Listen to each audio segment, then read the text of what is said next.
Welcome back, everyone, once again to a new installment of Screenplay Rewind. I'm Jeff, I'm Ron. and if you want to feel old, boy, do we have a monument for you. Mr. Ron, were you aware that Lord of the Rings just turned 20 years old this year? Oh my god. Is that the most depressing thing you can think of?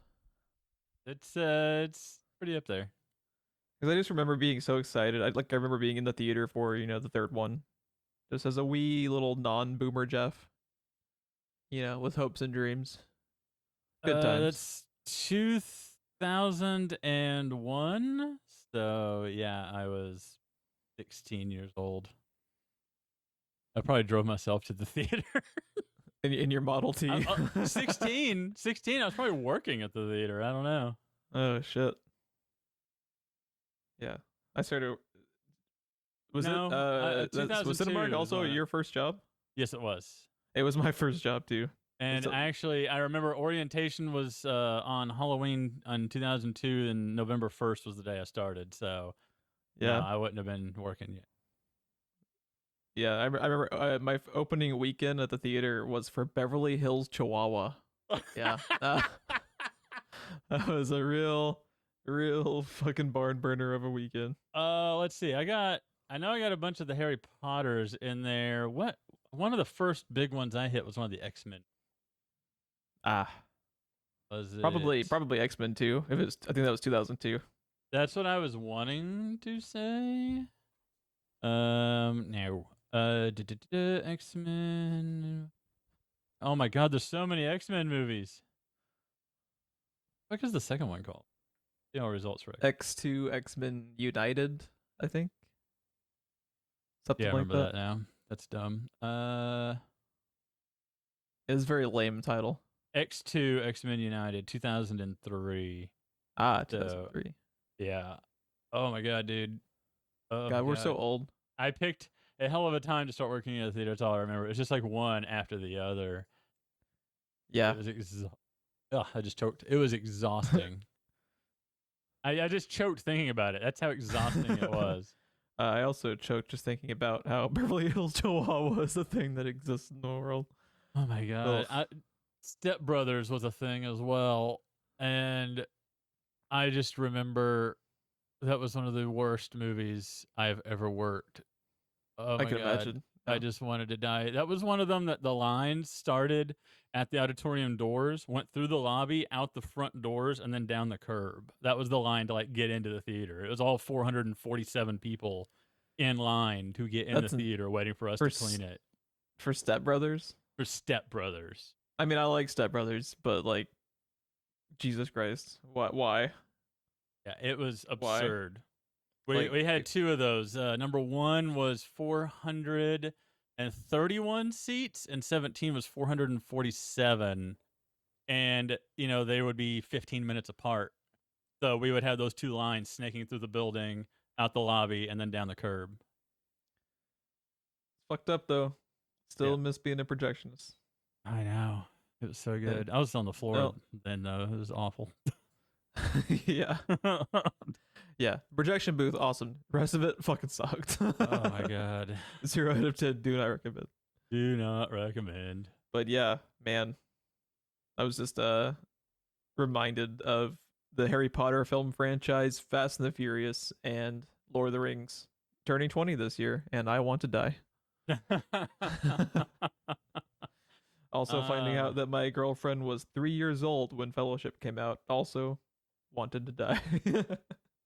Yeah, that's how I did the math earlier that I was 16 was when you sent me that text message. I was like, oh, God, we're so fucking old, dude. It's really tragic. I'm pretty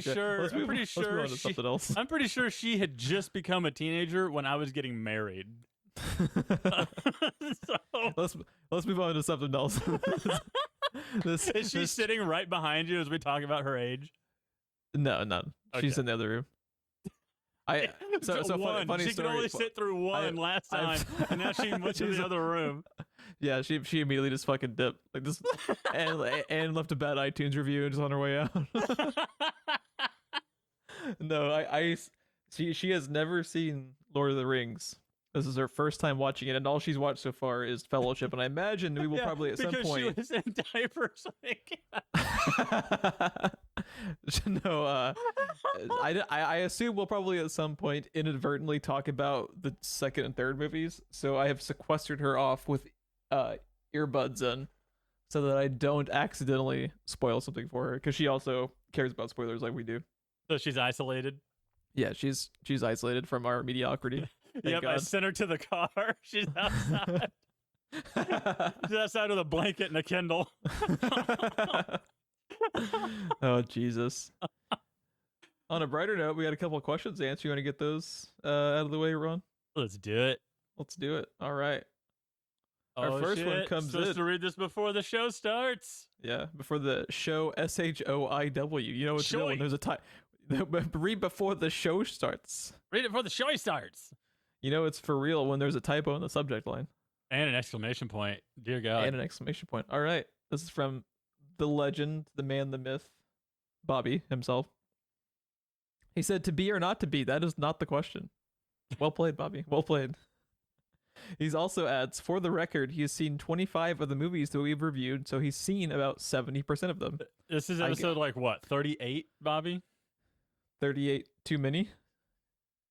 Yeah, most of the audience will probably agree with that. There's an audience? Believe it or not, we get hits.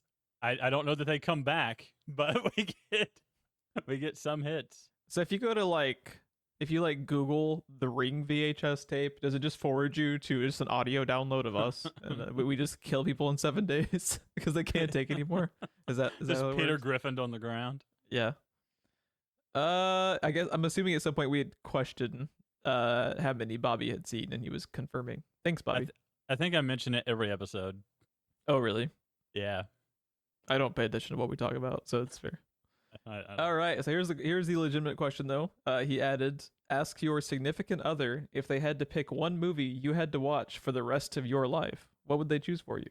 And also, just real quickly before we actually answer the question, he added a gif of Hemsworth as the fucking psycho in El Royale walking up to the El Royale in the rain with his arms out, and he said, me when Ron finally lets me back in his house, LOL. I laughed at that pretty good. It was funny. Yeah, what he actually means though is that half my house is in California and the other half is in Vegas. Always look forward to the Bobby gifts and emails. So let's let you go first, Ron. What did Chris pick for you? Here's how you know I'm married. Her response was the first Avengers movie because she'll have to watch it too. I think she had thought about trolling me and then realized, no, we're married. So if it's on, she's having to sit through it as well. So funny enough, I asked Aurora the same question 5 minutes before recording. 5 minutes before recording, because I am punctual, if anything, and good at remembering stuff. And she said, first of all, she's like, I considered trolling you by picking a Barbie movie. And then she went the same direction as Chris, and she said, I will pick Tangled for you because I'll probably have to watch it with you too. It was actually pretty sweet. Oh, that means she sees a future. Yeah. I mean, not after listening to this episode. But no, I'm the one that's in trouble with the diapers comment. That's true. Oh man, I haven't even met her yet. but yeah, I'm already in trouble. Yeah, and she had added that she thought Rapunzel and Flynn reminded her the most of me and her together. So it was a very sweet and non-trollish response. So I appreciate that. I want to hear you revisit what you just said after you finally watch Olaf Presents. Oh God, because Tangled is one of them. Did you say it just ruins all the Disney movies or something? Yep, and it's amazing. See, I don't know if I can watch it because that kind of stuff just sticks in my brain where I can't unhear it, and I don't want all the movies I like to be ruined by it. I've already seen them all dozens and dozens of times, so it doesn't matter. At this point, I'm ruining them for myself, so, Olaf might as well do it. And that was one of the best moments in Frozen 2, and that's what it was based on, is that moment in Frozen 2 when he recaps the first one. I still need to watch the second one. Yes, you do. Watch it for a long time. And we've got an additional question from Bobby himself, the legend.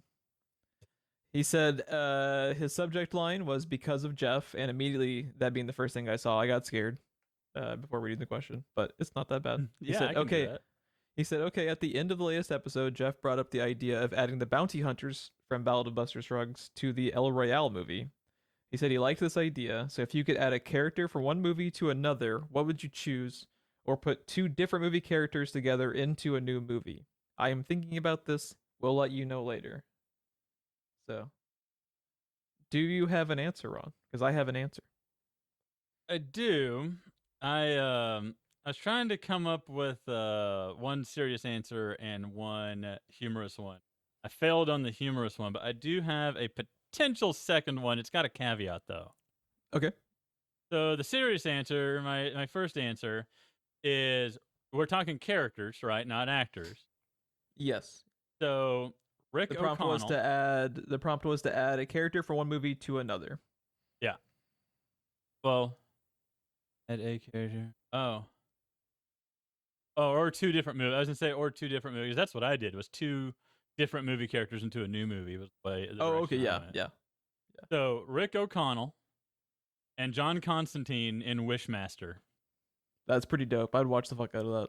Because he's a relic hunter, and Wishmaster is a genie in a lamp, and John Constantine fights demons, and genies are a djinn. And just to clarify to anyone that's not as obsessed with the Brendan Fraser Mummy movies as we are, Rick O'Connell was Brendan Fraser's character in the late 90s Mummy? When those movies came out? It was like 2001? I thought it started in the 90s. Maybe in 99. The Mummy. Yeah, 99. And then The Mummy Returns in 2001. Okay. 2001. I always do that. I think I did that the last time we talked about it. Always do that. And I can't tell you what I eat for breakfast today, but I can tell you what year Brendan Fraser's The Mummy came out. So yeah, my second answer with a caveat: if we are talking characters, do they get to bring something with them? Is this not specified in the email? I think they can bring something with them. Why not? It's a big something. Okay. Like big. Okay. Riley and Mako in Gypsy Danger. Okay, I like where this is going. And this is also characters from Pacific Rim, if anyone is not familiar.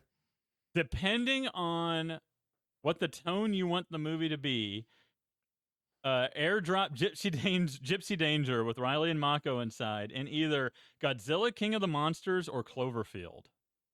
Ooh. Now, I feel like Cloverfield may be too close to just another Pacific Rim movie.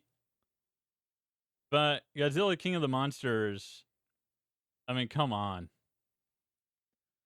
I'd watch the fuck out of that. Honestly, you put the fucking Jaegers from Pacific Rim into like Schindler's List. I'd watch it. Is that how it should have ended? It's just you know how the only thing that's colored in Schindler's List is like the little girl's like red coat or whatever. It's just the only thing that's colored is the mech. No, Gypsy Danger is blue. You got to do Crimson Typhoon, the red one with the three arms. That's the one. Yeah, Schindler's mech. Oh my God, Mako's shoe as a child is red. Anyway. Yeah, Schindler and the Nazis, not drift compatible. Who would have thunk it? It's like a very dark turn. I kept trying to work on Hudson and someone else dropping into something. All I could come up with was the characters Hudson from Aliens and Weasel from The Suicide Squad. Yeah. I could not come up with a movie to drop them into. I wanted to see Hudson meet Weasel for the first time. Yeah, and then I wanted I kept I kept going back and forth between Weasel or Benny from The Mummy with Hudson. Yeah, just drop him into like Mac and Me or something. What is this? The Late Show with Conan O'Brien? Completely fucking random. Oh God. E.T. and then fucking Hudson just blows him away. Would watch. Would totally watch. I really liked that new Suicide Squad movie. It was pretty funny. I was like, did no one fact check to see if the Weasel could swim? Really? Oh God. All right, I got an answer for this. I think you're gonna like, Ron. All Okay. right. So the character is Carl Urban, Judge Dredd, and you drop him into Alien versus Predator. That is a comic book that I have read. Yeah, I just want to watch that movie. Just be There, fucking. there you is just- source material for that comic. Give it to me now, please. yes, and I want to watch it very badly. Second answer: Pacific Rim X and Schindler's List. I guess. Oh man. But no, we need to start. No, we need to go the YouTube route and just start dropping Deadpool into things. Right. That's what we need All right. to do. I think that's the last of our questions that we had. Yeah, and Bobby had talked about once that he was able to figure out his answer, he would let us know. I'm also curious to see what Bobby comes up with. But yeah. Yeah, to tune in a couple of weeks, or no, potentially next week. Yeah, I think we're gonna run these back to back to back, back to back to back, and I'll edit the just second like one. Peter Jackson. It all comes together. Brilliant segue, sir. Let's talk about. Can I start? we I was gonna say, can I start this episode off by saying that, believe it or not, this is no longer Stephen Colbert's favorite trilogy. How did that get dethroned? When he went to New Zealand last year, I think that's where Peter Jackson lives, and Peter Jackson showed him that Beatles documentary, which is a trilogy also, and he thinks that Beatles documentary may actually be his favorite trilogy now. He said that in his interview with Peter Jackson the other night. I heard people just like going apeshit over that documentary, and I've never been a big Beatles guy, but I'm kind of interested to watch it just to see like what the fuss is about, you know. Apparently, the big one is the legend is always that they hated each other, and apparently that like couldn't be further from the truth. That's one of the biggest revelations. Are you a Beatles guy? I like their music. I couldn't give a shit about the band. There are people that invested their entire lives in these 4, sometimes 5 people's lives, depending on who you talk to. And I just like I barely know their names.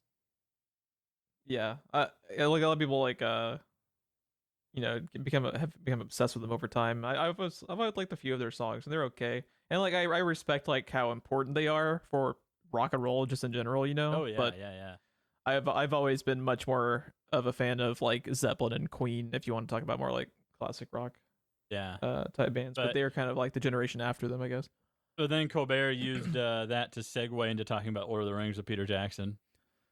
It was actually a really good interview. I recommend looking it up. It's on YouTube. I will have to look it up because isn't Colbert known as like the premier Tolkien expert like on the planet? Like he even like beat out some of the like what was it that he was on like a Jeopardy or something for it where he was able to like test out his trivia? There was a Jeopardy style trivia match that he went up against the world's foremost leading expert on Tolkien, and Colbert beat him like hands down. It's fucking nuts, dude. Yeah. I always don't some actors and people that are actually like guessing in the past have like impromptu quizzed him on it, and he still knows all the answers because it's not fake. He just knows all the fucking answers to everything. It would probably be hard to find, but my favorite one was James Franco the second time, I think, on his old show. Mm-hmm. Comedy Central doesn't let stuff get out to like YouTube and stuff. They want you to go to their website, so it's probably hard to find. But it was his old show on Comedy Central, and my favorite one was James Franco came in. And he tests him every time he sees him, and he wanted him to name some obscure character's name that like the dwarfs call her or something.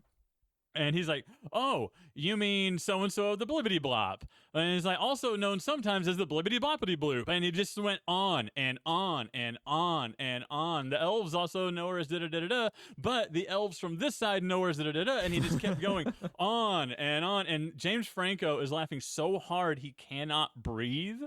Like he's literally like doubling over in his chair, and he's like turning purple just because he's laughing so hard. And there's a point where Colbert is just almost standing up because he's slowly leaning across the table, closer and closer to Franco, the more he yells names and facts at Franco, and then the whole rant ends with "You come into my house."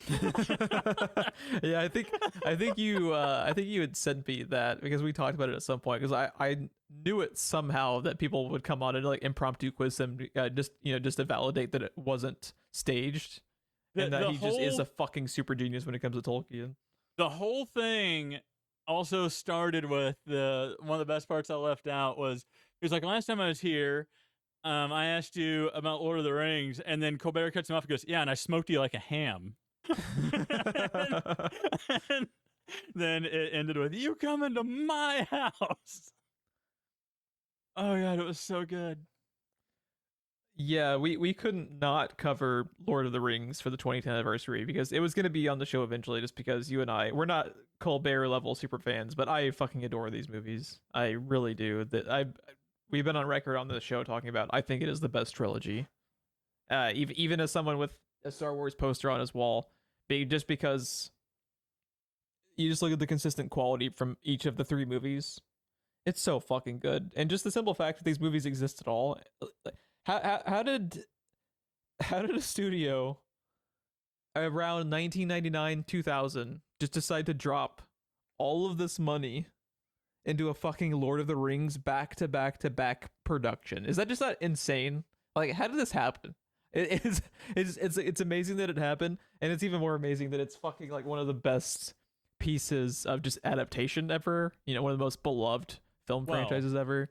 They took their time with it is why it's one of the best adaptations. I mean, these are 3-hour long movies and there's one for each book.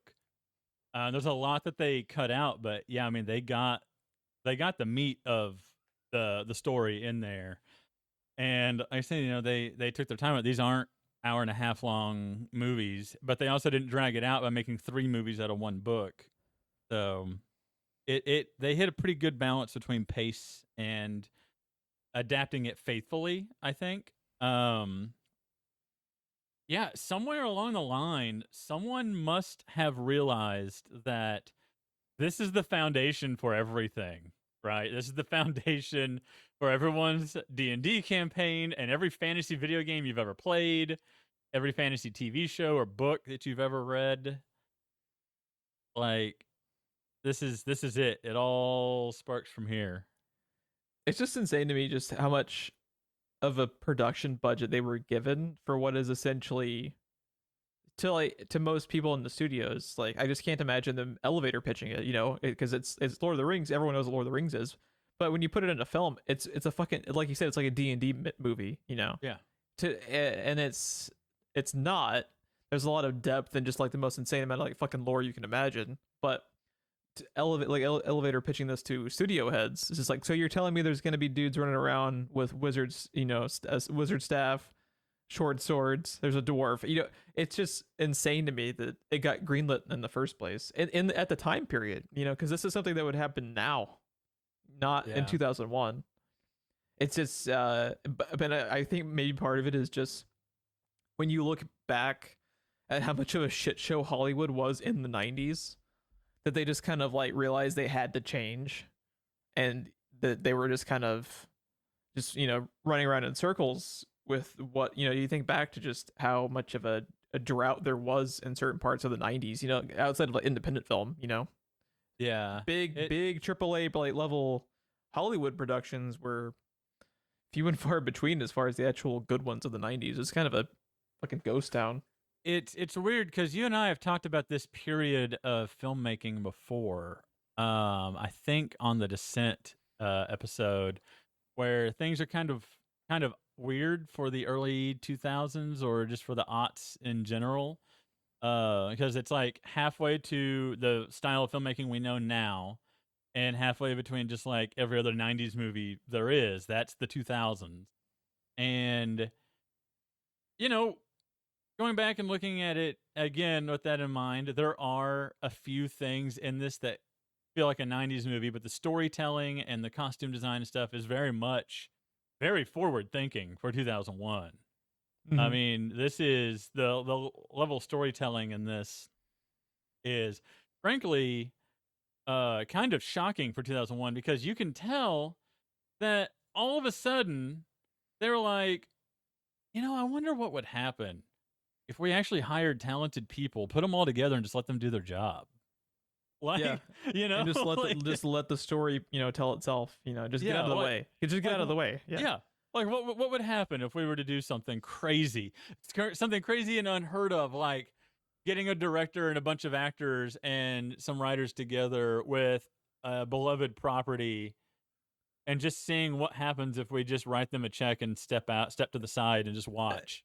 Yeah, it's like it's not a connected universe of movies, but it's the same like forward thinking as far as picking actors that fit their characters instead of for their name that like the MCU would become. If you think about just who ended up becoming Infinity Saga was 3 movies, like that kind of storytelling is kind of it's kind of insane. Like now we have the MCU, this is movies nowadays, we're spoiled, but 2001? Had you ever seen or even thought of something like this in 2001? It's so...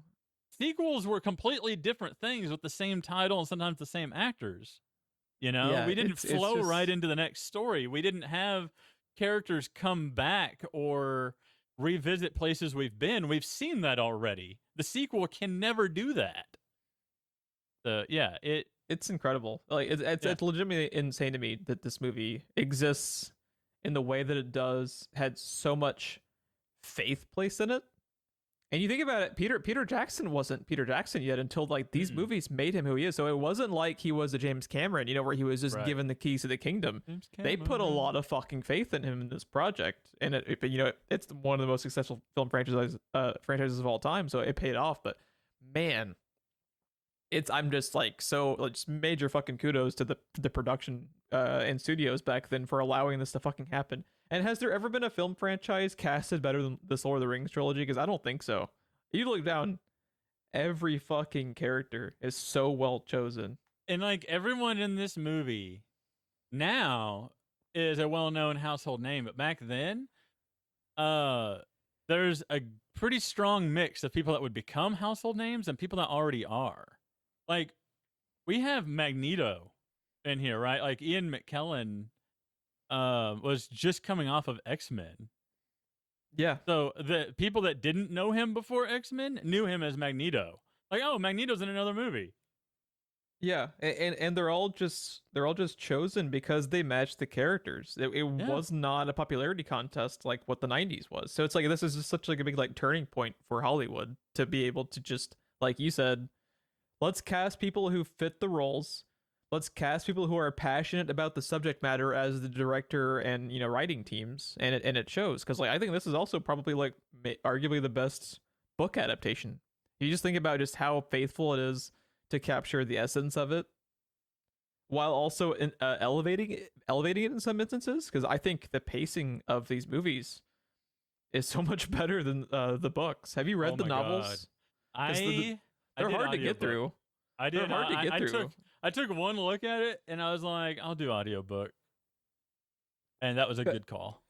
Because conceptually they're genius, but it's just like the nuts and bolts as far as the pacing of the writing is tough. And there's traditionalists of Tolkien, that get pissed when you think about characters like Bombadil being taken out and the completely unnecessary epilogue ending of the novels. Yeah, it gets very encyclopedic in places. Yeah, and it's just one of those things where it's that's not to say it's bad, but you got to be really into it for it to be good. Well, it's conceptually brilliant. It's conceptually brilliant. Create an entire genre. It's just the nuts and bolts of his writing style doesn't convey to my liking, just because it is kind of a chore in some parts to read. And I think I think their editorial decisions to what they put in the theatrical cuts specifically, I think are great. Yes. I think it's just fucking great work, because I wouldn't know where to begin if you gave me that fucking first novel and said put this into a 3-hour movie, and for it to be as this movie flies by to me. I've seen it a couple dozen times probably by now, and I'm never bored by any moment of it. I'm always engaged all the way through. Yeah, no, There is one part of the movie that kind of makes me aware of where we are as far as like how deep into the movie we are. But other Mhm. than that, yeah, everything kind of goes by like it feels like till I get to that part, and then it's like and then it's like another 20 minutes. Because there's a part when they get to Rivendell that it feels like the movie's wrapping up, and you expect credits to roll, and Yeah. then we start back up. Yeah, like on it was like it's like on it was a pit episode stop. 2 of Fellowship. Yeah, they have a little pit stop to refuel and then get back on the road. Yeah. It's like when you buy a TV series on like Blu-ray and they have like the marathon feature that removes the opening and closing credits and they just go through. It feels like that at one part in Rivendell, as it seems like they're about to Yeah, wrap up and go home. yeah, And and at that point, I become usually aware of like I'm kind of pulled out and made aware of where we are in the movie, and then I just fall right back in. yeah, and just real quickly, we talked about Peter Jackson obviously as a director, but just to give full, you know, writing credits to Fran Walsh, Philippa Boyens, and Jackson himself as the co-writers. Like, man, this is such a good adaptation. Just I do not know how I suddenly feel about the property Mortal Engines, knowing Fran Walsh also did the screenplay for that. yeah, I was never crazy. I feel like you liked it a little bit more than I did, but I was just kind of But even I was still kind of like, all right, when I left the theater. yeah. You were like the most charitable person about it, and you gave it what like a C minus if you had to like it's like Yeah. it's like watchable meh. Well, the part that they sold me on, this is just like the first 10 minutes of the movie, and then that's it. You're being charitable because it was the first like 10 seconds of the movie, and then it never happened again. And I was just the whole time just like waiting for the shit to happen. We're just never. Oh, okay. We just We're completely just never gonna talk about this again. We just completely get fucking gaslighted by the fucking trailer company, and yeah, and then just it blue balls. And then it becomes A New Hope. Yeah, man, Philippa Boyens too. Philippa Boyens also. Oh, Mortal really? Engine screenplay by, yeah. That's so weird. And they both did Lovely Bones too. That's interesting. Yeah, I have no idea, but man, this franchise is just near and dear to my heart. You know, it's just one of my, like I was telling. Peter Jackson screenplay by Mortal Engines. What happened to Mortal Engines? Is that those books just not good? I don't know anything about the books. Yeah, I know nothing. All I know is maybe the same 3 people that adapted Lord of the Rings adapted that movie. Or at the very least, don't sell it like it's gonna be like fucking monster trucks with cities on. It was like the trailer was Mad Max but with cities.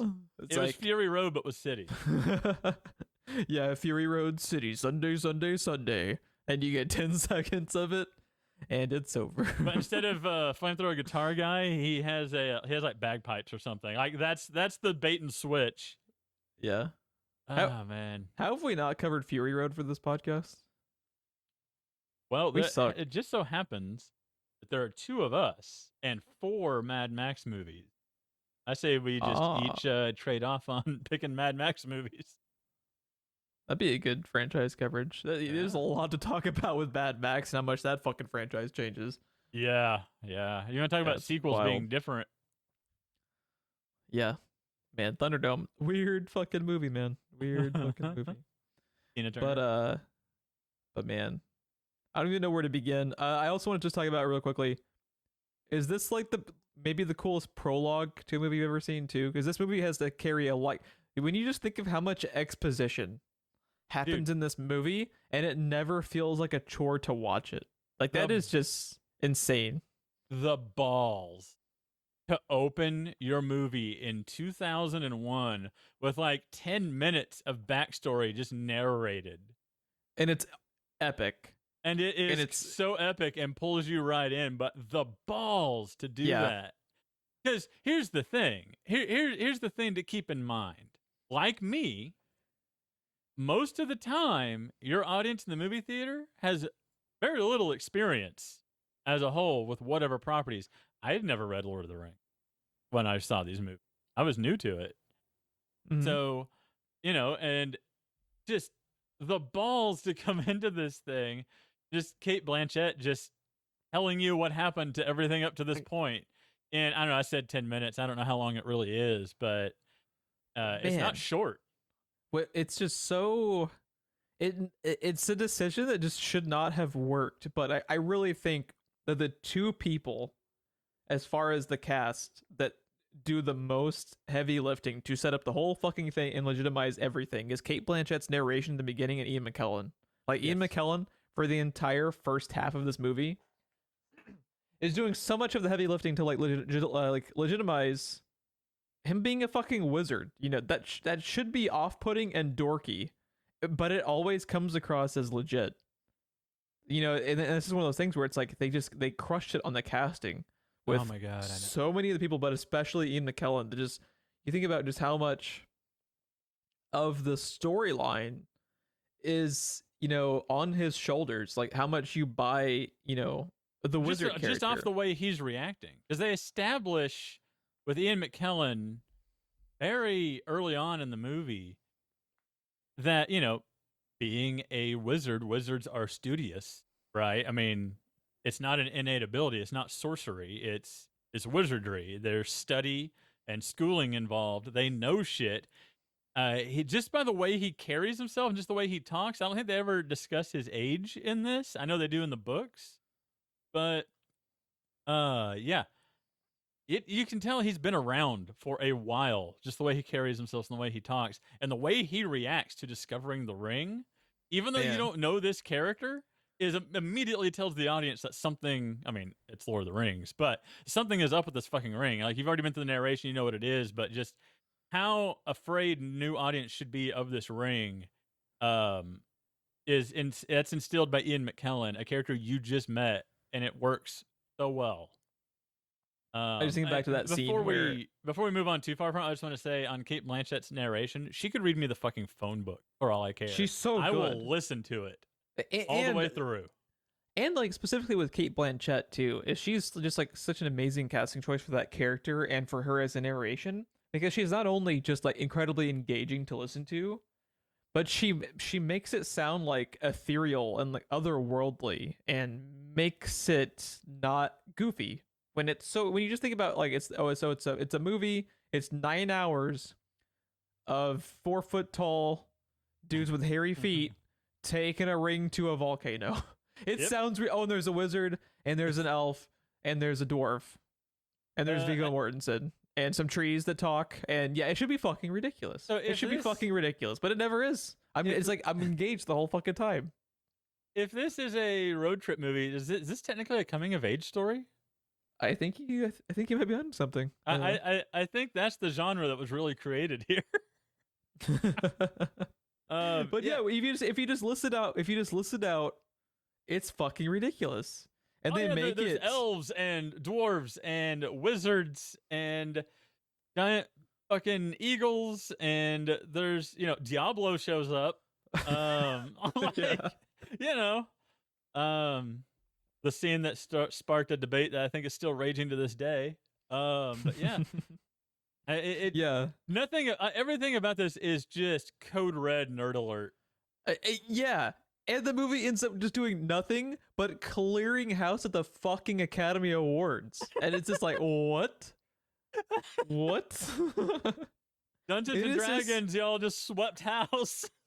Yeah, I think fucking how many? I think Return to the King. I think it's been surpassed since then by something else. But when Return to the King happened, I think it had like the record for like most fucking Oscars in one go. It won. Return to the King won 11 Oscars, and it's just like it's the fucking D&D movie, dude. That's insane. It's fucking nuts. And yeah, and it's just like, and just watching this movie, you know, like I said, I've just watched this movie so many times, but I'm just always blown away at the beginning by Kate Blanchett and Ian McKellen, and just how much of the heavy lifting they do as far as establishing lore that doesn't feel exposition-y. Because like Kate Blanchett is literally just delivering exposition, but she's so good at it, it doesn't feel like it. It feels just like you're a little kid tucked in bed and your parents are reading you a bedtime story. It's just so good. What an interesting character to choose to do your narration, and, you know, not not Gandalf. It almost makes me wonder if they had 2 or 3 different people do it, and then they picked her. Because I mean, for one, her character would have been basically there. I mean, she was a receiver of one of the rings, Yeah. but it just a character that's barely in the movie is the one that's doing your opening narration, and I mean, it's a great choice. That's not a criticism because her voice. I like Ian McKellen. I like his voice, but Ian McKellen would sound like a stage actor, I think, doing the narration, whereas she sounds like this is what she does for a living. She just sounds like she voices documentaries for a living, and I mean that in the best possible way. As a guy that watches a ton of documentaries, the way her voice is just so, I don't know, it's so like the way she talks, and plus the sound of her voice being like almost as silky as it is. Yeah, the thing that it makes me think of is the way that she delivers it too is really cool because it's almost like an impartial Yes. reflection on it. Which It matches her character. Can you think of a better word to describe Galadriel than impartial? Yeah, and that's part of her. It's part of her character too, Yeah. and it's also an important way to look at it as far as her being impartial because that's how she is in the modern time, and you know, with the like she could be helping a lot more than she is, but she's just, you know, kind of impartial about everything, and she's just kind of like a fly in the wall, because she doesn't really care, you know, and Right. it's one of those things where she's not like an evil character. She's just kind of there and just witnessing it all play out, and, you know, plays a bit of a hand in, you know, helping them, you know, just bits and pieces here and there. From what I know about Galadriel, she basically already has what she wants. I mean, her telepathic abilities come from her ring. So, Yeah, the one thing I remember, I distinctly remember from the books is that Elrond suspects she still has her ring, but he can't prove it, so he doesn't talk to her about it. But he was supposed to have rounded up all of the other rings and kind of like disposed of them. But a lot of them have been lost to time, mm-hmm. and hers is one of them that is like quote unquote lost, but she still has it and still uses it. So she kind of has what she wants already. So yeah, she's just impartial to everything. She's already got hers. But yeah, which I was curious. And it's also when she go ahead, when sorry. she's I was saying I was curious. I was looking for it the whole movie. You know, in the narration, you see her get her ring, and she holds her hand up, and she's looking at it. And then later in the movie, I'm like, "Where's the ring? Where's the ring? Where's the ring?" And never fucking saw it until they're leaving in the boats, and she raises her hand to wave at them, and she's got the ring on. Oh yeah. When she's they never really show her hands, so it's just like, "Where's the ring? Where's the ring? Where's the ring?" But she has it when she holds up her hand to wave to them as they're leaving in the boats. Interesting. I hadn't caught that. It's interesting. Yeah, so she's definitely still has it in the movie too. Man, and just we could go on and on, like just how every part of my problem is I think Cate Blanchett is one of the greatest actresses of our generation still, and of her generation, because I just fucking love her so much and everything that she's in. Yeah, she's like easily incredible. One of the best parts of Ragnarok. I fucking love her version of Hela, which is essentially what Galadriel would have been if she got the ring. yeah, that's like her whole stake in everything is just whether or not she believes she can pass that test or not. That's the only thing she cares about. And then, you know, after that happens, she's like, you know. And in the weird alternate universe where she fails, she becomes Hela and brings about Ragnarok. And it's interesting too, is like a lot of what I see in her performances is similar to Ian McKellen, where they have this kind of stage actor intensity to them, and as far as how much you know, they care about what their performances are like and how, you know, legitimate they are in portraying their characters, while also being able to have that innate sense where, you know, they're having fun while being an actor. You know, you think back to like, this is what we're talking about. Fun. Well, this is what we're talking about. At the very least, we've got Ian McKellen, Cate Blanchett, Christopher Lee, And I was thinking of 4 people. Who else is from stage? Who am I I'm missing? scrolling. Ian Holm. And all of these people are treating this like this is the character that they're just going to retire and never act again after. Like, this should be the dumbest, nerdiest thing to all of these people. But they're acting their asses off. Yeah, in every these single movies. person. There's They're not all a taking single it person so phones it seriously in. because they're all the fucking like real deal. They're actors.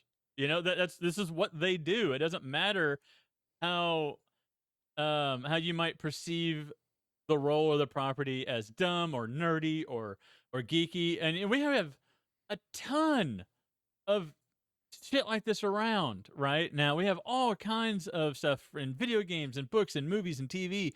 2001, if you were in the fantasy genre, you were reading books. Like, there was not a whole lot for you. Yeah. And so for this to be the thing, like, if you were carrying Lord of the Rings out in public, you were getting wedgies and swirlies. And for this to be the goddamn thing that we get Ian McKellen and Sean Bean and Kate Blanchett and Ian Holm and Christopher Lee and Andy Serkis and Peter Jackson and Fran Walsh and Philippa Boyens, just John Rhys Davies, like, Jonathan Rhys Davies, just acting. Hugo Weaving too. Hugo Weaving and Christopher Lee also fall into that very specific thing I was talking about, where they both, just like Ian McKellen and Kate Blanchett, they both will act their ass off, no matter. But they can also convey that sense of having fun with their roles that I think is very important too, because it makes this movie have like legitimacy to it, but it doesn't cross too far into being self-important. Like they, and it's just like, you know, because this movie is incredibly serious at times, but it's also, you know, allowed to be fun and have moments of levity, which is so necessary to help with the pacing. Because if you have, you know, like these 9 hours worth of films be too self-serious and like take it too far into like the territory of trying to be an epic, then it becomes exhausting. Right. So it's so important. Like the casting is so incredible to fix everything that could have been a problem. It is fixed immediately by just who they chose to be the characters. So good. Now, the best ensemble cast ever, I think. The best ensemble cast, and just everyone being fucking fantastic. Hugo Weaving is one of them I was forgetting. He's the other one that his body language, just like Kate Blanchett, just like Ian McKellen, you take one look at Elrond and listen to him talk for less than 5 minutes, and you get the feeling that this guy has been around forever and has seen and heard fucking everything.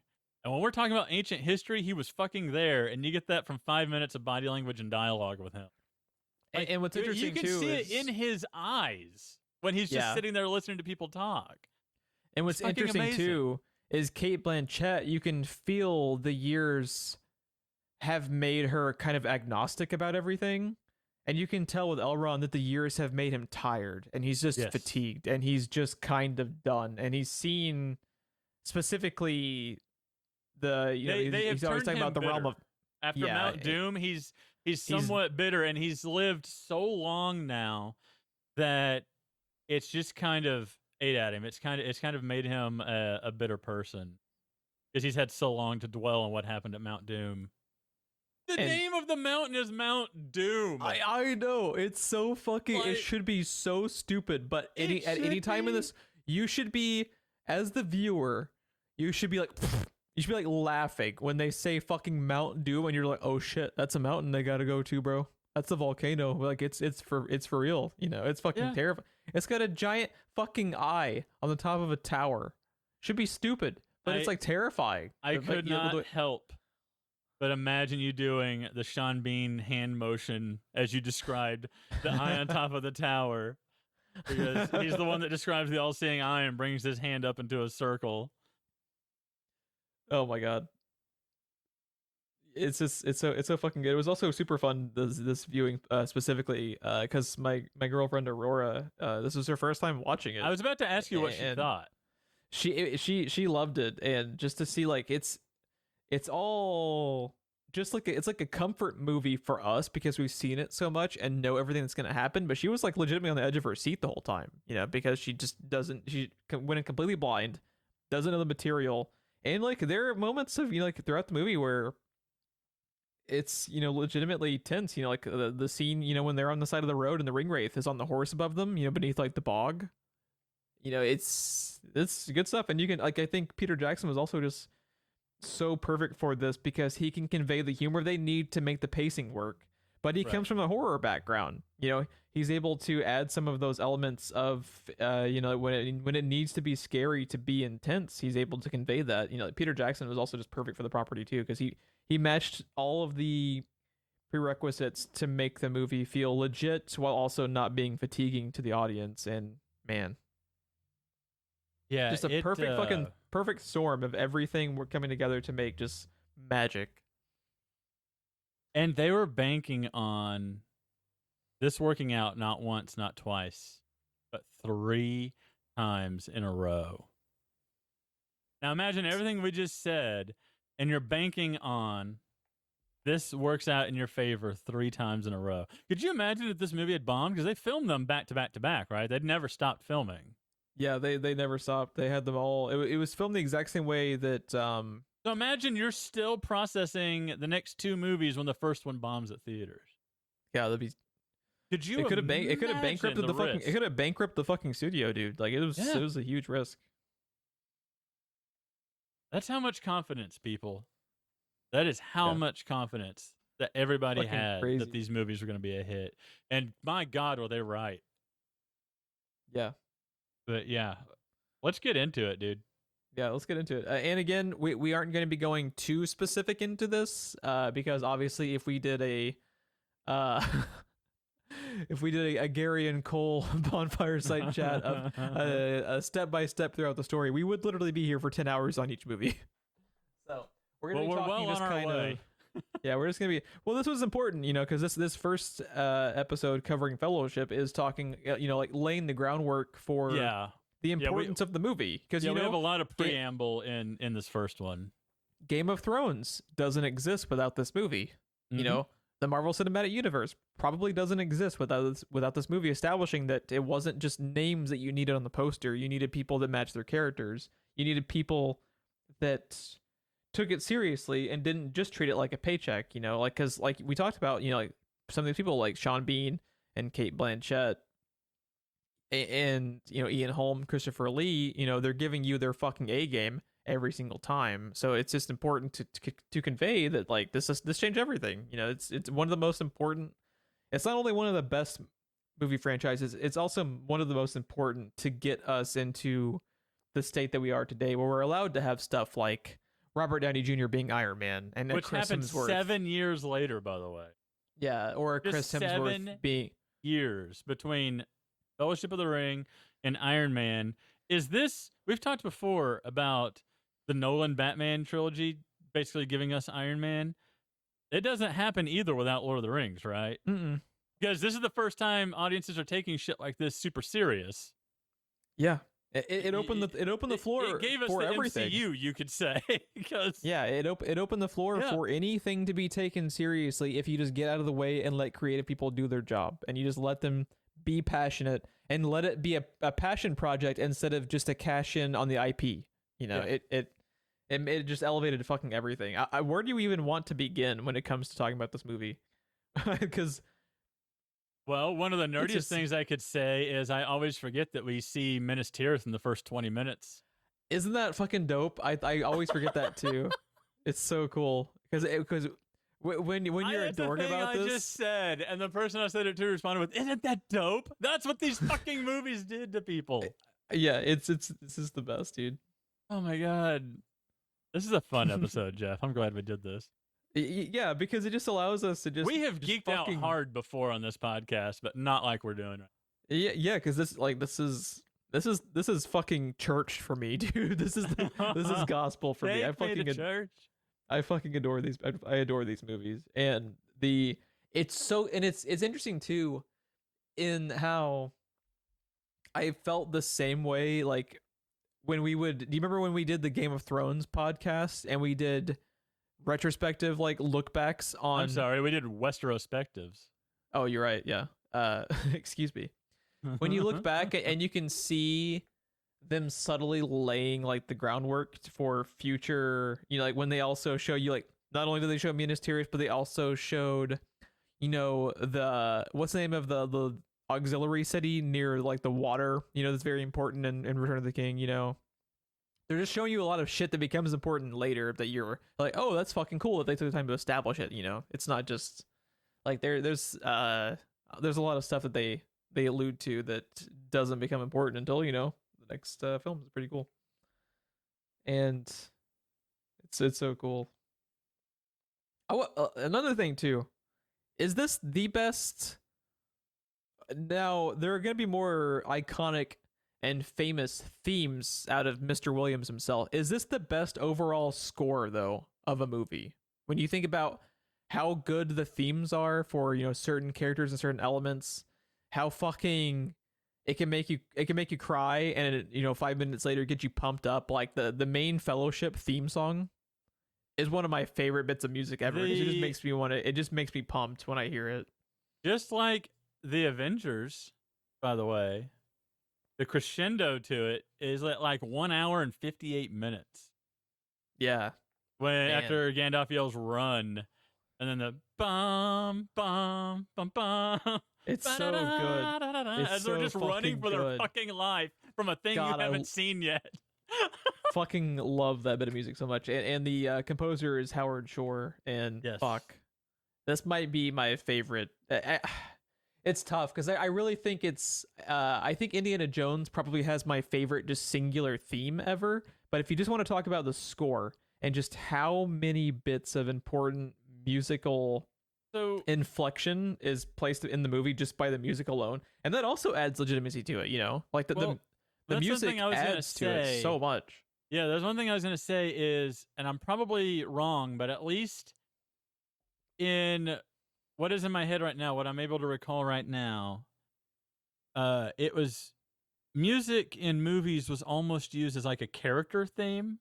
Like, Indiana Jones himself was about to do something cool when you hear the Indiana Jones music kick in, right? This was the way this is used is the way we're used to it now with like the Avengers and everything else, but in more of a character theme, it is used as part of the scenery almost. Like it's an active part of the movie. It's not just a thing that is, just ticked off of a list as a thing that's required to be in the movie. Yeah. It almost becomes a character itself in the movie. And this is one of the earliest examples I can think of the music being used exactly the way it is. What's also really important too is I guess Jaws is the earliest example of the music becoming a character, but I can't. There's few and far between until you get to Lord of the Rings, and then that's just kind of how we do it now. From there on, it's also incredibly important too, in how they do a lot of, especially in the second and third movies, as far as jumping around from location to location a lot. Mm-hmm. And the music also is always used expertly to ground you in where you are. Because they have like themes for the Shire, they have themes for Isengard and the orcs. Like when they do that ba ba ba ba ba, you know where you are, or you're grounded inside where they want you to be within the movie, so you don't become lost. Because that's one thing that could easily happen too, with how much they end up, especially having to jump around when the characters split up, as far as getting lost and not remembering where you're at in the story. And I think the music is just so fucking good, just not only conveying the emotion but conveying the locations. Yeah. When did Hollywood stop doing establishing shots? Was that about the mid to late 90s? They still kind of just do establishing shots, but it's not as much of like a trope as it used to be, I guess. Because like, what are you specifically referring to as? Well, that's kind what of you think how, they stopped. Yeah, what you're talking about is kind of in place of the establishment. Instead of getting 2 seconds of basically a still image of the Shire or something. We just cut straight into whatever characters we're going to cut to, and we have the music from the Shire playing. Like, it's used almost in place of the establishing shot. Yeah, that's a good point. But yeah, I was trying to think of when we started. I feel like it's around the time these movies were made. We were kind of moving away from that.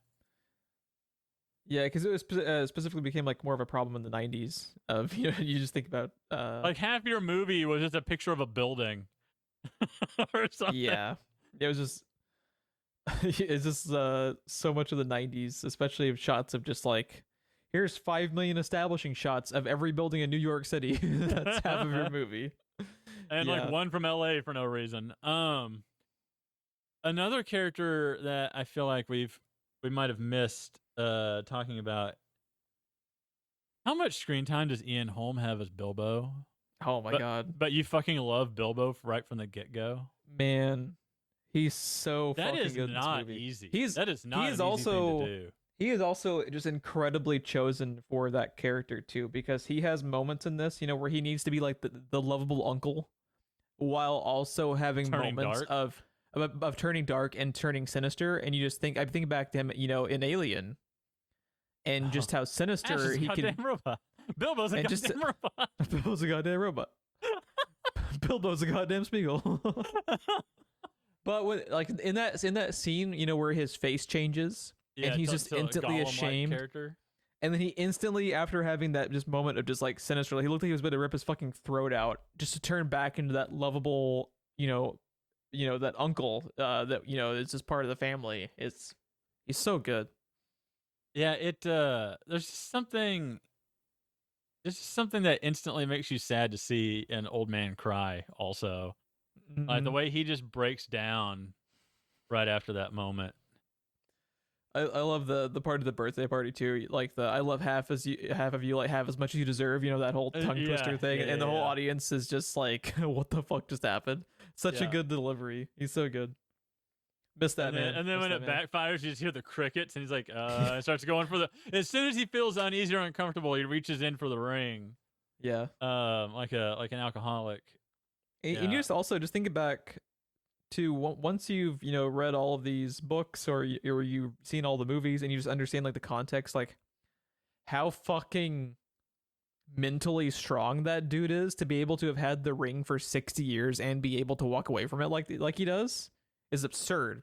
Because obviously Frodo has had it through more of a more grueling time, but Frodo has only had the ring for what, like a year or so by the end of the 3 movies, and it's twisted him a bit to the point to where at the end of it he can't walk away, and it has to indirectly be removed from him. I think there's also something to be said about, though, it's like, how much did Bilbo comprehend about what he was carrying? True. Versus not only does Frodo know what it is, but it is actively awake now. Like, the time has come. True. But you just think about how, like, what was that going to do to Bilbo? Because like more days. But you think about it too, in even of moments of it not being activated, how instantly Smeagol's turned. In the prequel for him, he's instantly turned. There's so many characters that are just instantly transfixed by it, and for Bilbo to have had it, even in non-intense times, to have had it for as long as he did, and it clearly did affect him, because he has these moments where he starts to gall him out a little bit, and he has the moments where it's hard for him to It's to been drop it that before. He's just such he's such a good character, and conveys a lot of the. And Ian Holm instantly endears you to him. Yeah, I mean instantly. And you just met this character. He is an enormous character through all of Lord of the Rings and The Hobbit, everything. You've known him for 5 seconds, and you're like, oh, he's my favorite uncle. Yeah. Like, Yeah. Yeah. Bilbo. One of the most underrated actors of all time, Ian Holm. Oh, God, I miss him. Miss him. Come on. He's probably your favorite part of Fifth Element based on that episode we did. Yeah. But, dude, have you ever seen From Hell with him and Johnny Depp? Oh, yeah. Yeah. Love that movie. Ian Holm, Bilbo Baggins is Jack the Ripper. Spoilers. Jesus. Like, what? I don't think Spoilers it is for a 20-year-old. Spoilers for 20-year-old from hell. Jesus. I don't think. No, I like the movie a right lot. from the get go. I like that movie a lot. We should probably cover that on the show at some point. I really like that movie. But yeah, Yeah. man. Let's talk a little bit about. Where do you want to go? Where do you want to? Talk about? I have like literally no idea where to begin. I just want to talk about, is there a better bromance than Aragorn, Legolas, and Gimli in any movie? Because I fucking, every time in the second and third movie that they're on screen together just kicking ass, it just makes me happy. I sit up in my seat a little bit. It just makes me so, it makes me so happy. Dude, even at the end of this movie, so I mean, I assume we've already given our spoiler alerts, right? At the end of this movie, one of the messages that comes across in the movie that I love is our characters have lost, technically, already, but they're not beaten. And that is messaged very clearly even before he says it. But one of my favorite lines is, everything just went to shit. Everything just fell apart. And Aragorn gets that smile and says, let's go hunt some orc.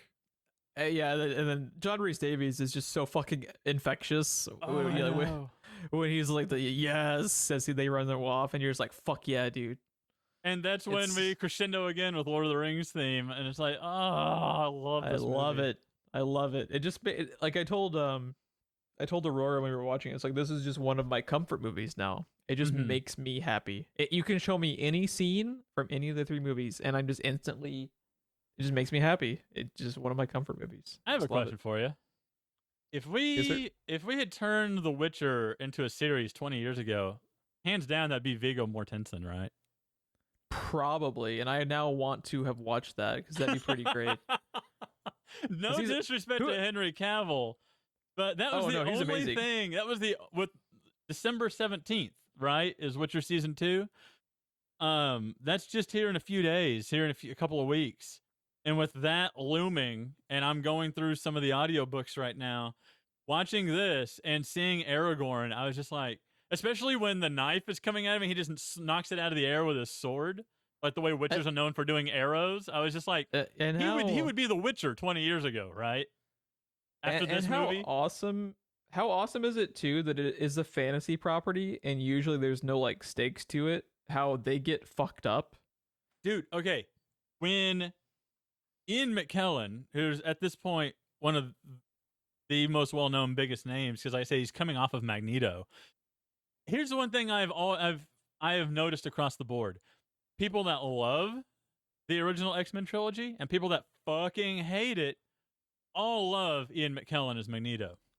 Yeah, him and Patrick Stewart are the best parts of the movie, pretty much, outside of Hugh Jackman. They're the best parts. And when he seemingly plummets to his death as one of the biggest names in this movie, when you're going in to sit down in theaters and watch, if you don't know anything about the property and you don't know how that part of the story pans out, all bets are off. No one is safe. Yeah. Yeah, you're just like, this is Alien when fucking Tom Skerritt gets it in an air shaft, gets shafted in an air shaft. Like, yeah, you're just like, what the fuck? Yeah. So good. And just like the thing I think of too about how like they're fragile is just like, you know, like when Viggo Mortensen is at the end and you can tell he's visibly exhausted and he's just like profusely bleeding in his mouth from being punched in the face by the Uruk-hai like several times, and you're just like, man, he could fucking die. You know, like there's actual stakes. It's not like glossy fantasy. And that happened right after we lost one of the other main characters, right? The moment you're talking about, Sean Bean's already been Sean Beaned. Yeah, he's already gotten, man, and that scene too is just like, I'm like, that scene is heartbreaking. It's so heartbreaking just to see him, you know. Hey, have you ever been so angry with yourself and so guilt-ridden that it took almost more than 3 arrows to take you down? That scene is so fucking good because especially on the heels of him thinking that scene ends with like he's so angry with himself, what he's done, what he did to Frodo. He's so guilt-ridden over it all that he sees 2 more hobbits. And the last thing that's going to happen is those hobbits be taken. And that scene ends with him losing and watching them being drug away before Aragorn shows up. So he did all of that, including die, and still watch them get drug away. And there was nothing he could do about it after everything he did. It's devastating to watch. And oh Sean my Bean, God. Sean Bean is fucking dude. The ability of Sean Bean to show how like the fragility of his mental state while pretending that he's okay. So throughout so much of the movie, like where he's portraying that he isn't impacted by the ring when he so clearly is throughout it. He is such a Right. good performance. It's a very like subdued performance as far as him showing like the scene where they're on the top of the mountain in the And snow he like and he mats picks Frodo's hair like he's a child. yeah, and he's like surely he just says like the way he delivers the line of like it's everything is like a fake jovial delivery is so good. I like how he has the line like, "What? I'm not a thief," and then like less than 5 seconds later, he's on top of Frodo, like, "Give it to me!" Like, Yeah, it's man, it's good. like just how much it whittles him down. Proud warrior and basically Prince. I mean, we'll get into his dad and the standing there with Minas Tirith, but he's more or less a prince. Yeah, and yeah, for him to be whittled down like he was, and the way Galadriel's vision affected him, God. mm-hmm. So fucking good. Like, by the way, just a little point of trivia for you. I don't remember where I heard this now or where I read this, but I know there's an interview out there somewhere where someone asked Sean Bean what was his favorite death in any of the movies he's done, because it's almost a meme now, right? How often he dies. Oh, it's totally a meme. It's totally a meme. Lord of the Rings was his favorite death that he's done so far. At least at the time of that interview. I don't know if it's changed. And dude, that last conversation he has with Aragorn, like the my captain, my king. I'm fucking crying, dude. I'm not even like ashamed to admit. Every single time I'm tearing up because it's just so well acted and it's just so devastating. Like you said, where he goes out so heroically, but for it to have been for nothing because they still got captured, it's just so heartbreaking. But for him to have that moment of peace at the end, dude, the way his face changes from, I just get shot with a fucking arrow. I got shot with a fucking arrow. Ah, and then he gets angry and swings the sword again before the second arrow hits. Like, how dare you fucking shoot me with an arrow? Yeah, man. Oh, I love it. I love that whole scene so much. That scene is so good. One of the best scenes of the trilogy to me is all of the Boromir stuff at the end of this. Also, something So that no good. matter how many times I see it in that same scene, I yell, "God damn," every time, is when he throws the shield at Aragorn and it goes on And either pins side of him. his throat and pins him. And then he So just good. runs at him with the sword sparking down the shield where he's going to take his head off. God damn. It's Yeah, just like, and the action. oh my God. The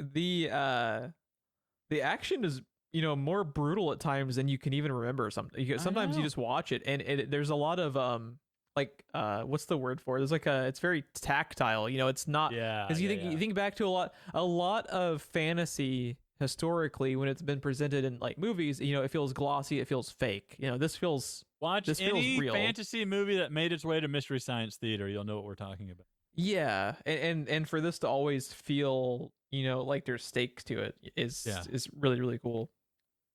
And God damn it, Geoff!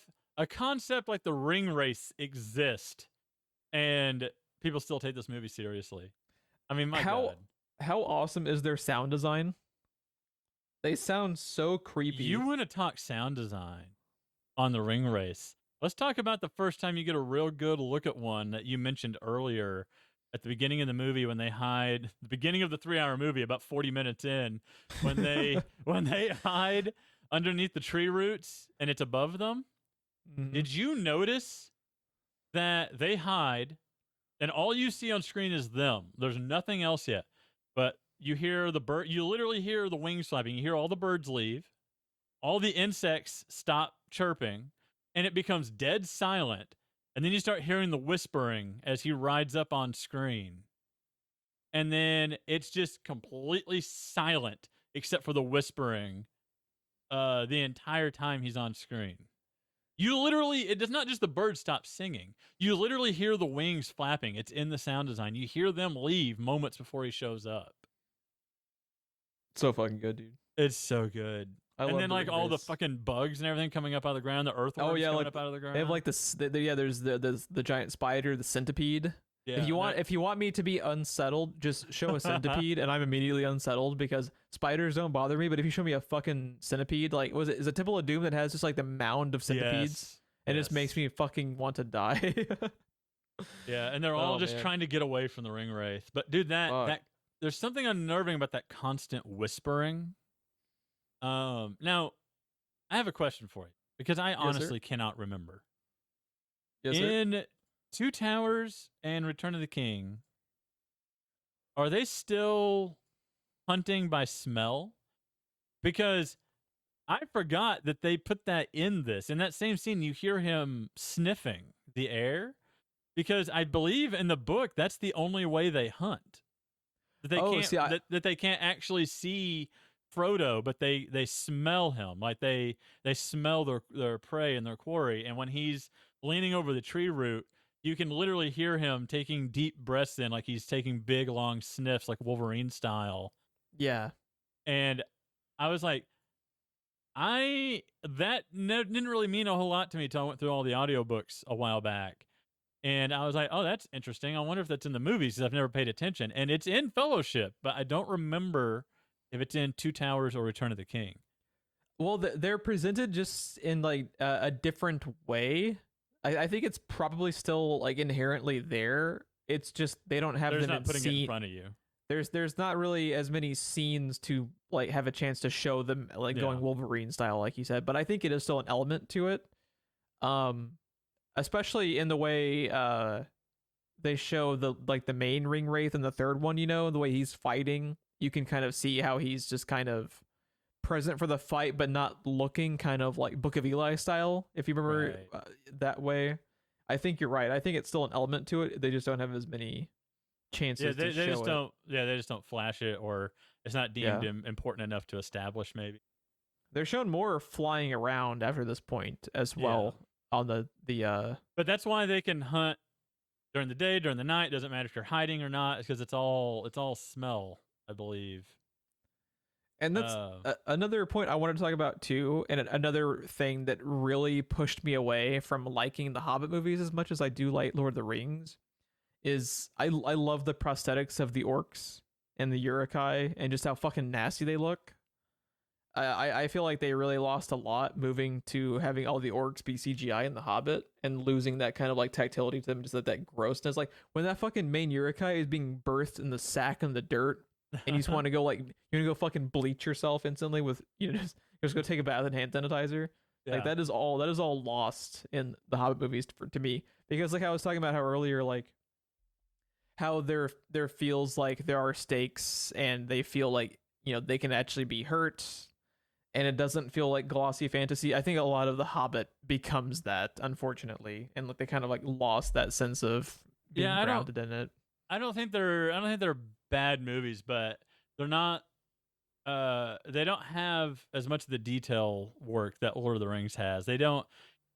They're more writing on what Lord of the Rings established than trying really hard to establish something. Like Lord of the Rings, Yeah, they have so much detail work. I mean, him fucking It- sniffing for Frodo. you is know in one of there. my I actually pointed it out to Aurora when we were watching, but one of my absolute favorite details in the entire movie is such a minor thing.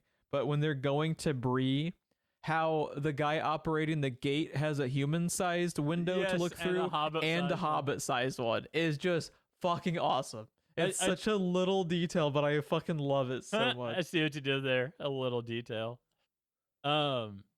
I told Christina, I was like, for folk that supposedly don't like to leave the Shire, that guy is not surprised to see a Hobbit. Number one, number two, they have a Hobbit-sized window in the door. But and then immediately after I said that, I was like, well, I guess they would still have to trade. Like they can't, like they're not inventing everything that they have. They still have to trade and have tradesmen and travel. But yeah, my initial reaction was for people that don't like to leave the Shire, this guy is not surprised to see one, and there's a Hobbit-sized window. But, And I guess it could be for dwarves too, because they're like That's I think true. Gimmy's a little bit taller, but it would still be closer to Gimli height than like like the human sized one. But I love that detail. They had different sized little viewports to like look through.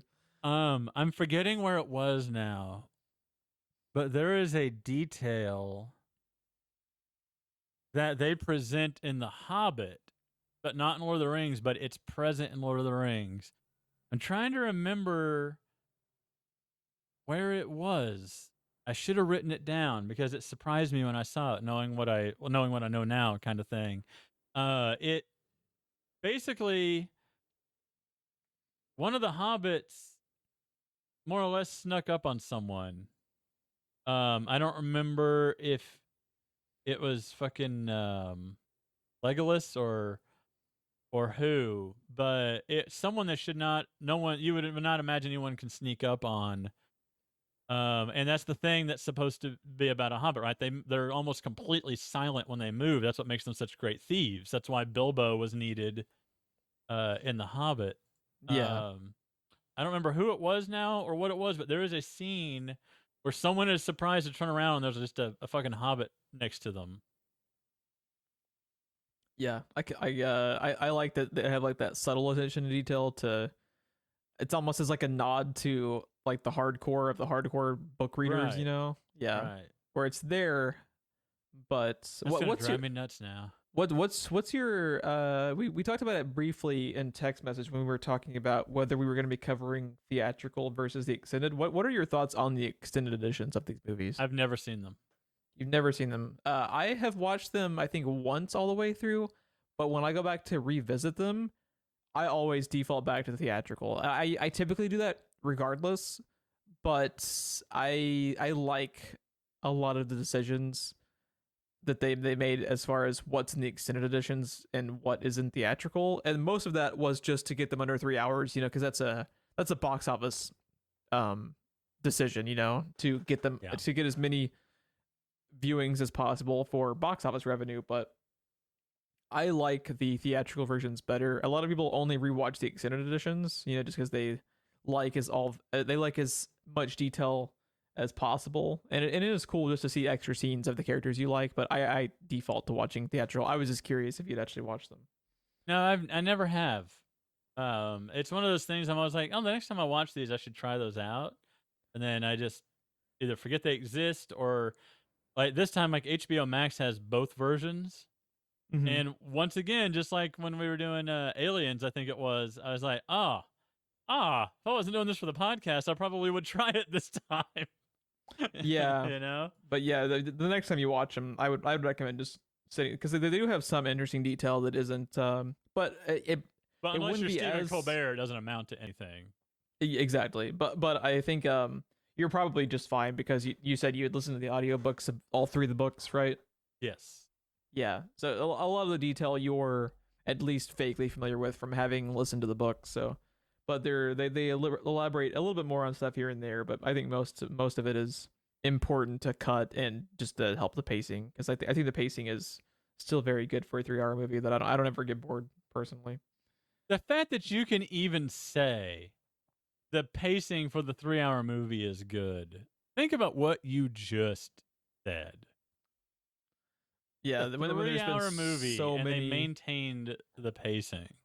Yeah, when there's been so many long movies, especially it's almost like a trend over the past 10 years. There's been a lot of stuff. Like we always talk about, why are Fast and the Furious movies now 2.5 hours long, Ron, when they don't need to be? Oh my god! Why are there 2.5 hour long Transformers movies by Michael Bay? Why is that a thing? Some of those got close to like 3 hours too. Like wasn't there one Transformer movie that was like 2 hours and 45 fucking minutes? I think it was like one of the Marky Mark ones. It was like, what the fuck are you doing? Why? There's more than one Marky Mark one? Yeah, I think there were 2 Marky Mark ones. I stopped after the Dark of the Moon or whatever it was called. The third one? I think it was Dark of the Moon. Yeah. I have words I digress. about the third one, but that's coming up probably next summer. Yeah, next year we're going to be covering some of the Transformers movies, and I cannot wait to hear Ron. I cannot wait to hear Ron lose his shit. It's going to be amazing. I'm just going to be sitting back with a bucket of fucking popcorn, just listening to Ron just go ape shit on the Transformers movies. And I'm all about it. The good news is I like Bumblebee, and we have a palate cleanser with the 86 movie at the end of it. So. True. Yeah. So you don't need to put Ron on Suicide Watch, Bobby. He's going to be fine.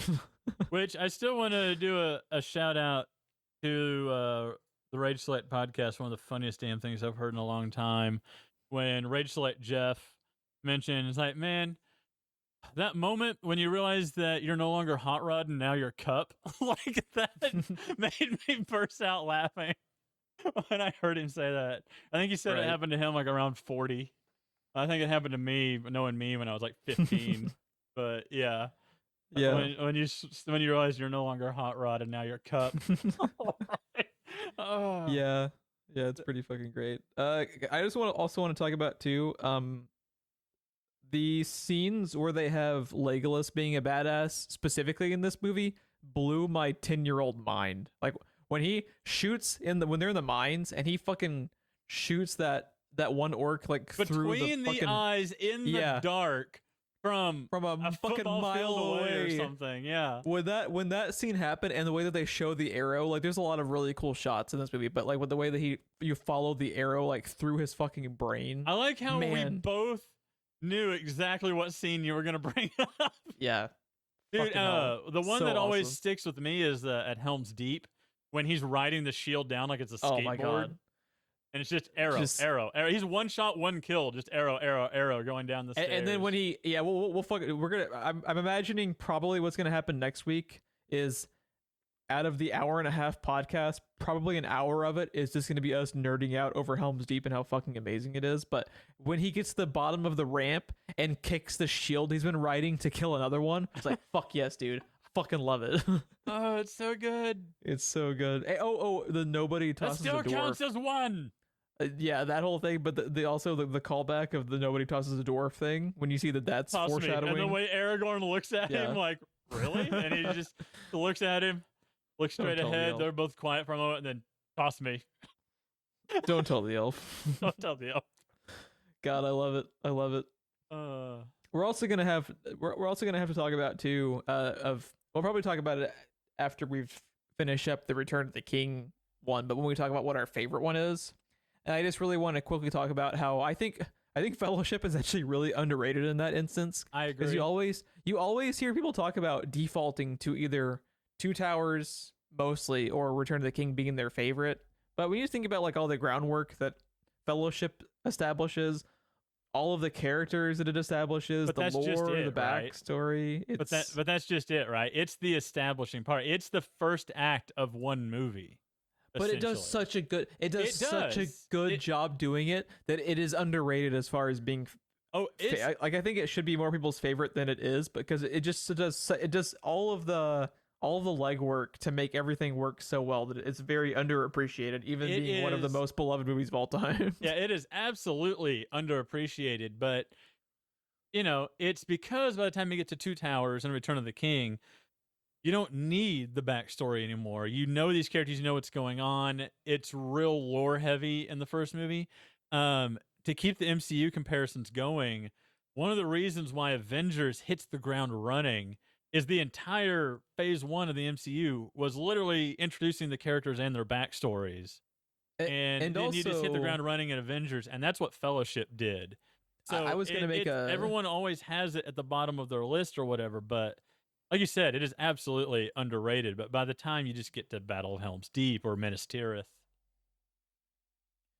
there's also like the nuance behind it, because it's funny. I was gonna make a similar comparison to how the first Iron Man movie establishes like the tone of the entire cinematic universe. Yes, and this establishes the tone in a way that's like nuanced, where you don't pick it up really as a viewer because you don't think of it like that. But when you just think about like all the characters it establishes and just the tone and how they knew immediately what they wanted the tone to be and how it is epic, but it's also allowed to be fun. It's allowed to be a breezy 3-hour movie instead of like a chore to watch. And just that they really fucking knew from day one what they wanted to portray. And it's very underappreciated while being, like I said, one of the most beloved movies of all time. But right. I do think it should be viewed a little bit closer to Two Towers and Return of the King than it is, because to your point, like everyone thinks of once they were able to, get the ball rolling, and just how fucking amazing Helm's Deep and how fucking awesome Minas Tirith is in 3 is like, man, I'm excited to talk about them, because this is like we talked about, like this was going to be a lot of preamble. Yeah. This was going to be a lot of us setting the stage as far as how important the movie is to Hollywood in general, how important it is to making geek culture legitimate. Like geek culture became pop culture in large part because of this movie. It's mandatory to talk about.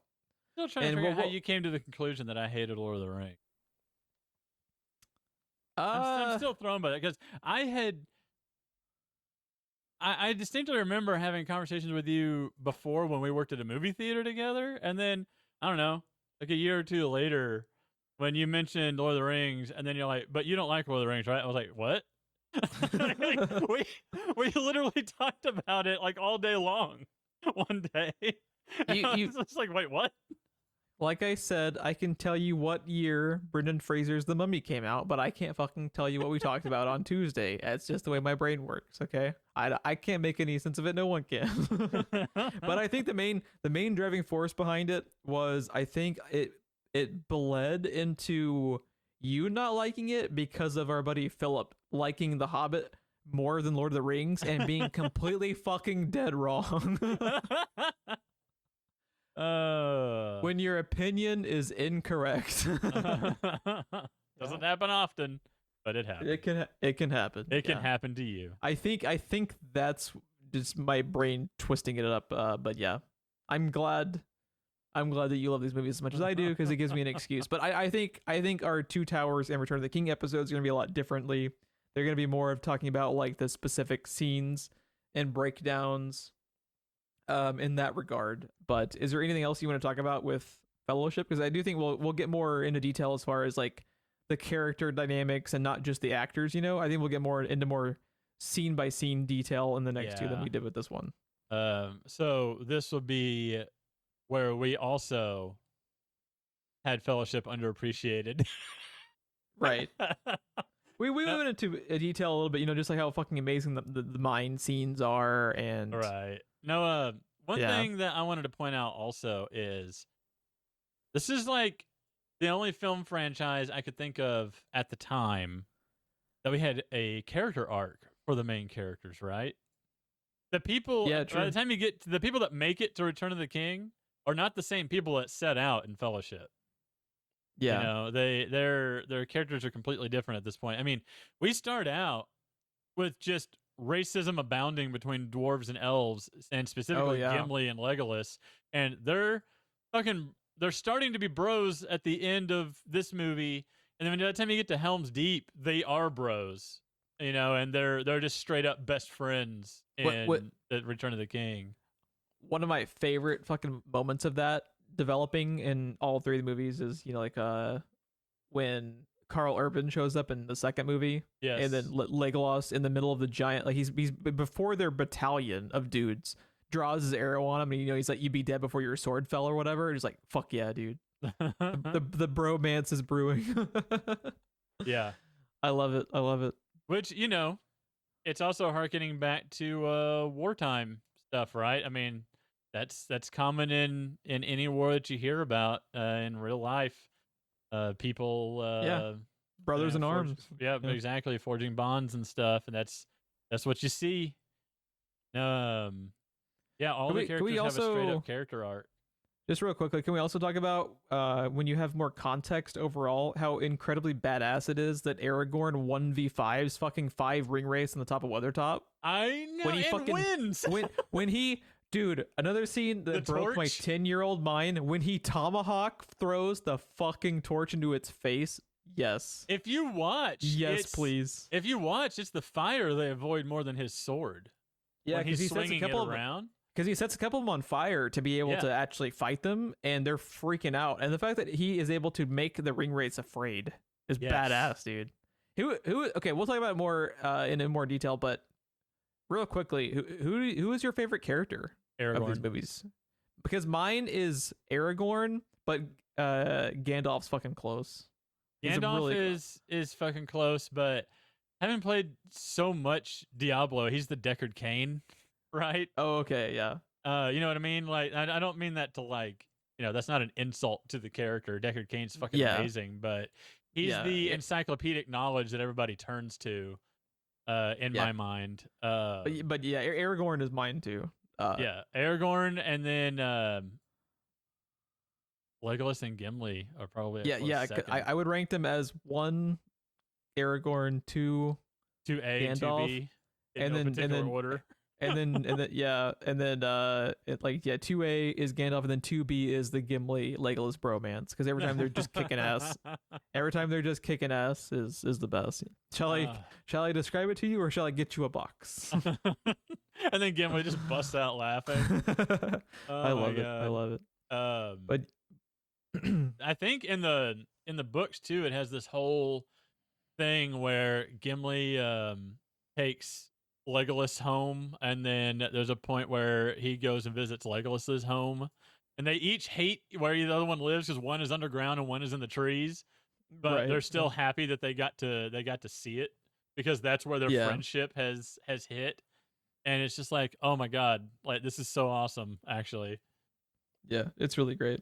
Yeah, and we'll probably end up talking more about specific sequences in this too, just as time goes over, as we continue to talk about the characters more, and just reminiscing about like the kind of building blocks for what ends up just being some of the best action sequences of all time, and Two Towers, Return of the King, that I can't wait to talk about. And I'm always shocked. See, I don't know how to say his last name, but Martin Stokes. Oh yeah. I'm always shocked to see him, because I will never not think of him as the villain in Triple X, Yorgi. And just when he shows up and says like one line that he has, I'm just like, oh, you. And then that's all I have time to think about, because then he's off screen forever. Yeah, isn't he Kate Blanchett's like second in command, dude? Like whatever he is, yeah. Yeah, he just kind of stands there, but they casted the elves fucking good. You know, they all look like they've seen some shit. Right. Yeah, and then we get double Jonathan Rhys-Davies next week, because he is Treebeard as well.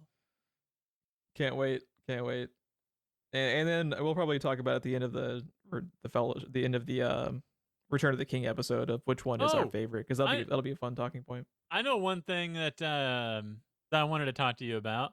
What do you think of Liv Tyler in this as Arwen? Interesting. I think she's actually Armageddon happened in the 90s, right? Like Armageddon's what probably got her in this, because that was a blockbuster. I think that was like 98 or something. Yeah. Yeah. I think she's actually pretty good. I think she's obviously one of like the weaker points, just because she's not, like Ian McKellen or Ian Holm, right. Armageddon was 98. How do I know these things? Why do I know what year Armageddon came out? Jesus Christ. Do you know the quadratic equation, Geoff? I do not. But I hate Armageddon was 1998, and the Mummy was 1999. I hate myself for knowing what year Armageddon came out. That's all I'm going to say. I like that movie. I think I like that movie too, but if I watched it now, I would probably hate it. No, it's okay. We got a Guilty Pleasure month. That's true. There you go. What do you hate her in this? Like, what's your thoughts on Liv Tyler? My thoughts on this of Liv Tyler in this. If you look at Liv Tyler in Armageddon, I think she's probably doing better than I could do. But next to everyone else, I didn't think she had a lot to do. But I didn't think she was doing it very well in that movie either. And then I like her as Arwen. Yeah, I think she's good, and I think she also has like it's similar to Blanchett, how we talked about how she has like an otherworldly kind of attribute to her. I think Liv Tyler also kind of conveys that kind of just like, because almost because she's a pretty version of her dad, so it's really odd. right. Yeah, I think she's very good. I think she's really good. I like her as Arwen. She learned to act in those like 3 years. Yeah. I mean, to be fair, her director went from Michael Bay to Peter Jackson. Not much you can do there. That's not much you can do. But I like her. I like her a lot. And dude, oh my God, Elijah Wood's future roles that he's gonna have moving on from here. Sin City is after this, right? That's like in the 2010s. Yeah. Oh my God. Or no, the first Sin City was like 2005, and they took 30 years, remember, to make the sequel. When we talked about how you and I were the only two people other than the director and editor to actually watch Sin City 2. Dude, Elijah Wood in Sin City. He's so good. Oh my God, the difference between Frodo and whatever the fuck he is. Oh, also, just to keep my streak alive, Sin City was 2005. Why do I know these things? Why do I know these things, Ron?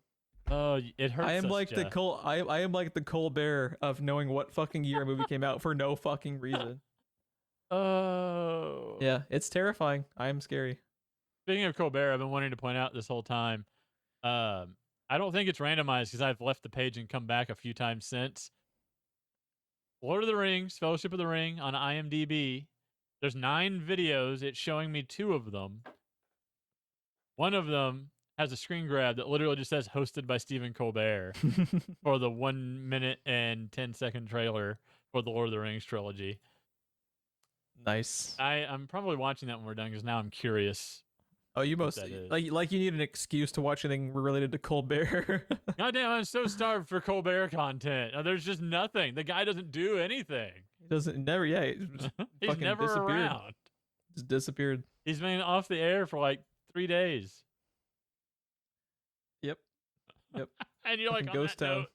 On that note. Oh, by the way, Diablo, and the Balrog have a lot in common in their design. And what's funny, Diablo 2 even came before this movie. I don't know what direction that is going. Yeah. Their designs, if you look up Diablo from Diablo 1 and Diablo 2 and look at the Balrog,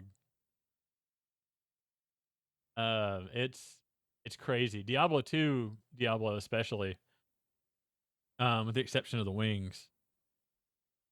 I wonder if it's specifically like, because you know how like it's funny how Lord of the Rings created D&D, but then I think D&D retroactively helped design Lord of the Rings as far as the movies, because a lot of like the visual representation, you know, like Tolkien made all the maps and shit, but it wasn't really until D&D that a lot of those concepts became like a visual thing. So I wonder if the Balrog is a D&D creature that, you know, is just fucking awesome, so they use it for everything. Probably. So yeah. Also, something else Fellowship gave us before we had a word for it. Is there a bigger meme than "You shall not pass"? One does not simply walk into Mordor. Touche, good sir. Before that scene, the last thing I'm talking about, so we can get out of here, but before that scene happened, Aurora, when they were sitting around the council, you know, she was like, wait. She recognized Sean Bean. She's like, wait, isn't there a meme about to happen? I was like, yes, there is. Yes, there is. 10 seconds later, he has the the one does not simply line in the hand motions. It's like, yep, that's the one. That's the one. Dude, you know I don't think "You Shall Not Pass" is a meme, by the way. I think it's just fucking awesome. I love that scene. I think it's great. How is that, again, you know, just Ian McKellen. What this managed to accomplish? How is that not dumb either? Like, it's so epic. Ian McKellen, the way he screams it out is so amazing. The way he screams at the green screen in front of him? It's so amazing. God, Ian McKellen is just fucking God amongst men, dude. What kind of imagination does he have, you think? Because he's literally just looking at a green wall when he's screaming this. Probably standing on a green floor in a green room, staring at a green wall, yelling, "You shall not pass!" It's so good. He gives you like chills, dude. Yeah. Also, did we ever? I don't think we talked about how they originally wanted Sean Connery to be Gandalf, and how that would have ruined this whole. That would have ruined this whole franchise, probably. But I still want to see it. I still keep it secret, keep it safe. I want to see that. Shall not pass. You shall not pass. Oh man, I still want to see it. Would have ruined everything. Almost would have been worth it just to see it. Man. Yeah. When you save the whole franchise in one casting decision. Crazy. I know I love me some Sean Connery, but man, that would have ruined everything. He's one of those that has to be used in the right place. Yeah. For it to work. Yeah. It has to be a certain tone. He needs to be tactically deployed into the movie. Oh man. But yeah, we usually have a second to talk about what the next episode is going to be. We already established that we're going to be doing these every week for December. One might say. Yeah, we're going to be doing these to celebrate, one of our favorite franchises ever in the wake of its 20th anniversary. That makes me feel ancient as fuck. But if you wanted to follow the show more for updates, we're over on Twitter at SPR Filmcast. And Ron, where can people find you when you're not discussing what could have been with Sean Connery as Gandalf? If only either one of us were good at animation and impressions. Right. I am Ron Sense TV on Twitch, YouTube, and Twitter.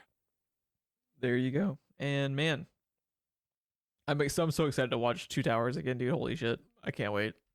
Battle of Helm's Deep. Can't fucking wait. Dude, and then the week after, Minas Tirith. Fuck yeah, dude. God, I love it. I love it. There's so much good shit happening in the next couple of weeks. Yeah, like I said, it's going to be an hour of Helm's Deep talk and then an hour on the next episode of Minas Tirith talk, and that's just it. And I am totally okay with that. Have a good night, everybody.